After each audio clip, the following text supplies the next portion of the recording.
Hey, we want to thank you for coming to this YouTube video. We're going to show you how to install the last course of horizontal siding in both the Eave and the Gables. So Eric's over there. He's got his safety glasses on to make sure everything's good. We're going to do the Eave first. That's the parallel part behind him.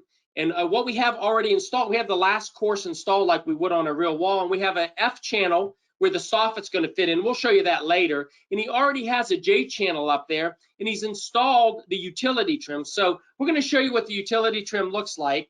He's going to show you a little piece here. And now what we're also going to show you is what a double utility trim looks like. And we're going to show you why you'd use one or the other. You see the double utility trim has two places. Let's show the utility trim first. He's just going to take a small piece of siding and he's going to lock it in. We're going to lug it later. But if you use a UT, which is very common, we'll show you to lug it. That's what it would look like. And why don't you go ahead and show them what the J channel looks like right there too, where the J channel would be. Can you put the J channel on top of that? There you go. So that's what the top of the wall is going to look like. Now, if you use a double utility trim, let's show what that looks like. With the double utility trim, you can actually, if you're in the flat part of the panel like he is here, he can go into the back of that double UT. See, he just snaps it in. That's great. That's a great way to show it.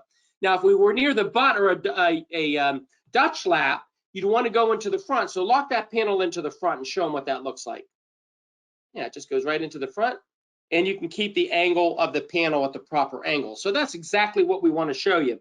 So that's your options of what you can do. Let's actually show you what tool you're going to put a lug into the top of this cut panel with either the single U or the double utility trim. By the way, utility trim is called utility trim, finish trim, and undersill trim. That is a snap lock punch that Eric has, and he's going to put a couple lugs.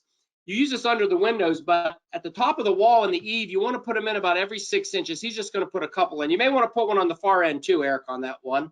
Just one more, and then that way it'll sit in there. So what we're going to show you how it actually, show us that lugs pretty carefully. See him? Utility trim would lock right on it. Yep, put your UT on, and we got it.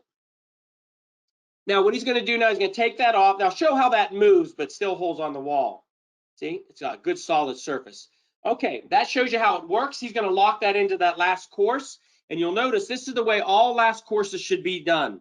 So you actually just slide it up into the UT that's already there and slide it up as it going there. You go. And that shows you what it looks. Now, that panel will move and it will not drop out. So that kind of tells you how that works. Now, we're going to remove that panel and show you another option because we're going to use the snap-in crown. There's a soffit if you want to see what that F channel looks like. Now we'll pull that out, Eric, and we'll pull that top piece off if you can. Hopefully it'll slide out. Okay, now we're going to go ahead and install. He's going to show you another option. It's a two-piece snap-in crown. He's going to show you the receiver first.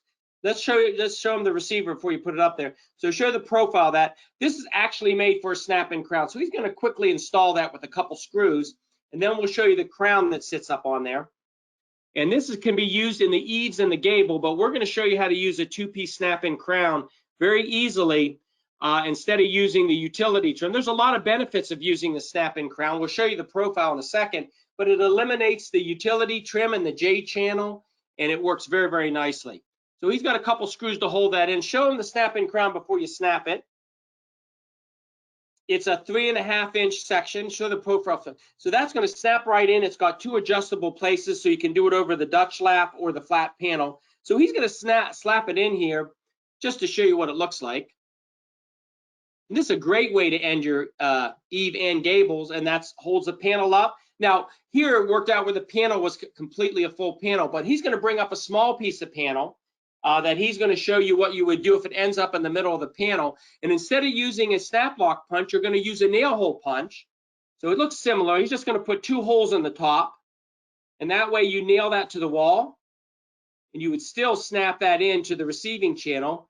We're not going to nail it up, but show them what the holes look like, and you would still cover that with your snap-in crown piece. Okay, that takes care of the Eave. That was a lot of different options, a lot of different looks. Let's go to the gable. It's pretty simple. There's not a lot of options here. We've got the courses all installed here. We're up to the last piece, and Eric has actually cut the last piece, and he's not going to install it yet. We'll make sure you understand, but it's all ready to go in. So there's no other way to do this. You can't use sealant. You can't use utility trim. So he's going to lock it in, and we're going to show you real quick. And he's also going to use a trim nail. You notice that's a stainless steel painted trim nail with the same exact color. Hopefully you can see that.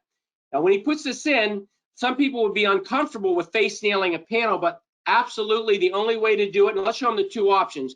Can you put it right up at the top, which you'll see it will work. You don't want to oversize the hole, but what Eric's actually going to do here, he's going to put it in the shadow line so that it's not as visible. So you don't drill a hole, you just put it, you don't want to overdraw it, but you want to draw it in there. That will hold that panel in place.